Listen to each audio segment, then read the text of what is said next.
반갑습니다. 샤스파입니다. 오늘은 여러분들이 가장 좋아하시는 스파이샷이 아니라 신차를 하나 들고 나와봤습니다. 바로 쌍용자동차의 티볼리입니다. 쌍용자동차 티볼리가 페이스리프트가 출시됐는데 그 이름이 상당히 특이합니다.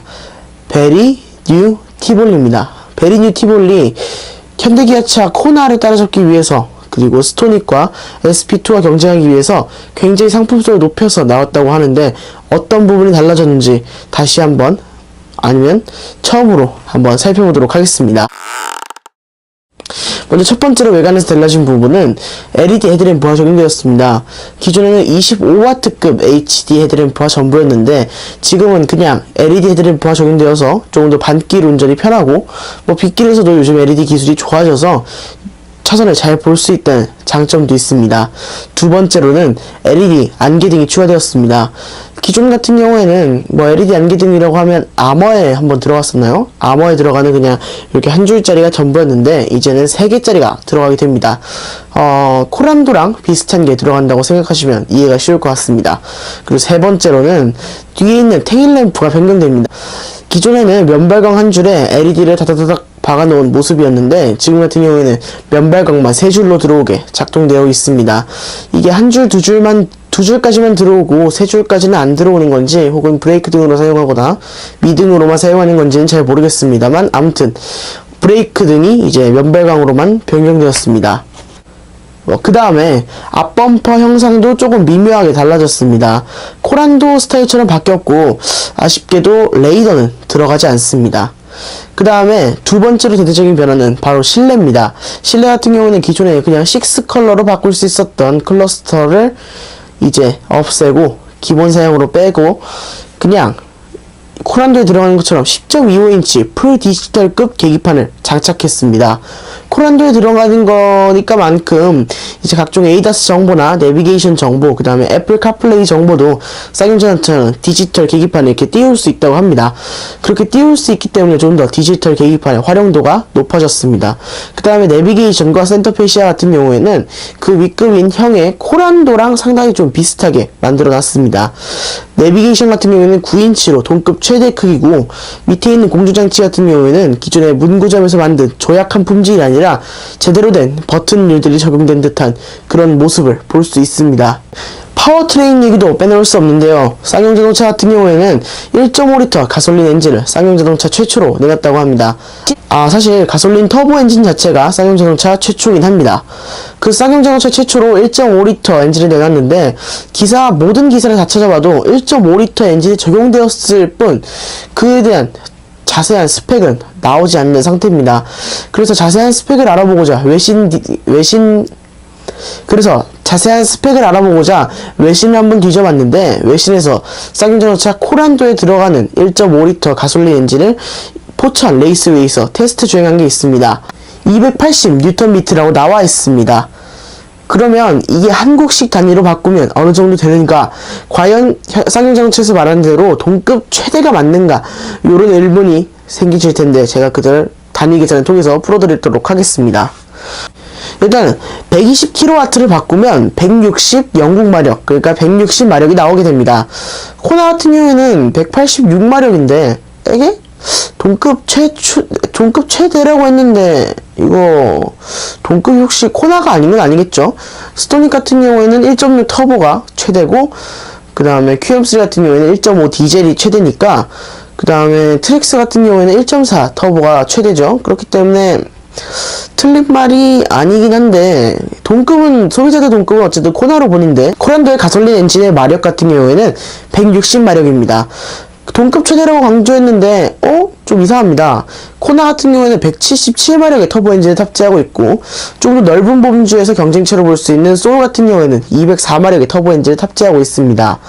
그리고 트랙스 같은 경우에는 140마력의 1.4 터보 엔진을 탑재하고 있기 때문에 트랙스보다 높지만 그렇다고 코나나 소울을 빼더라도 코나에 비해서는 높은 수치가 결코 아닙니다.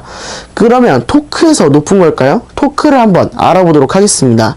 일단 코나의 토크 같은 경우에는 27토크가 나옵니다. 27토크. 그러면 쌍용자동차 코란도는 어느 정도가 될까요? 단위 계산을 해보니까 28.5.7 토크가 나온다고 합니다. 그냥 간단하게 생각해봤을 때 28.5 토크 정도 나온다고 보면 되는데요. 28.5 토크 정도라면 동급 최대 맞습니다. 마력에서는 동급 최대가 아니지만 토크에서는 동급 최대가 맞습니다. 근데 이게 또 다른 강점이 쌍용자동차 휘발유 엔진, 터보 엔진 처음 만들어 보는데도 1500rpm에서부터 4500rpm까지 토크 밴드를 형성해서 실용적인 구간에서 굉장히 잘 치고 나가게 만들었다고 합니다. 근데 이 수치는 사실 코나도 마찬가지로 1500rpm부터 4500rpm까지 최대 토크가 발휘됩니다. 네 번째로는 딥 컨트롤 패키지입니다. 딥 컨트롤 패키지라고 한다면 현대자동차의 약간 스마트 센서 같은 개념인데, 스마트 센서 같은 경우에는 일단 코너에 들어가는 게 하이빔 보조, 그 다음에 차선 이탈 방지 보조, 사각지대 경고, 후방 교차 충돌 방지 경고는 이제 다른 옵션에서 들어갑니다. 그 다음에 전방 추돌 방지, 이렇게 세 가지가 들어가게 되는데요. 코란도 같은 경우에는 조금 다릅니다. 한번 살펴볼까요? 코란도 같은 경우에는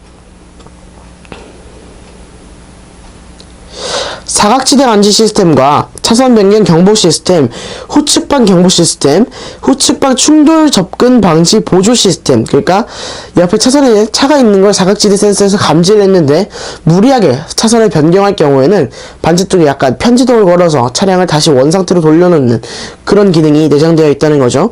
그 다음에 탑승객 안전하차 보조, 이거 같은 경우에는 이제 소나타 DM8과 펠리세이드에 달리는 기능입니다. 이게 동급 최초로 동급 최대라고 강조를 하고요. 그 다음에 딥 컨트롤 패키지 2를 보겠습니다. 긴급 제동 시스템과 차선 유지 보조 시스템, 하이빔을 자동으로 껐다 켰다 해주는 시스템, 그 다음에 긴급 제동 전방 추돌 경보 시스템, 차선 이탈 경보 시스템, 부주의 운전 경보 시스템, 안전거리 경보 시스템, 앞차 출발 알림 경보 시스템이 있습니다. 이 중에서 눈여겨봐야 될 거는 일단 코나 스마트 센서 같은 경우에는 안전거리 경보라는 프로그램이 없습니다. 일단 이거 같은 경우에는 안전거리를 어떤 식으로 경고해 주냐면 카메라로 앞차가 가까이 오면 이런 식으로 안전거리를 경고를 해주는 건데, 현대자동차 같은 경우는 이게 충돌방지 보조가 이런 식으로 다가가면 그냥 소리를 내줍니다. 충돌방지 소리를 내줍니다.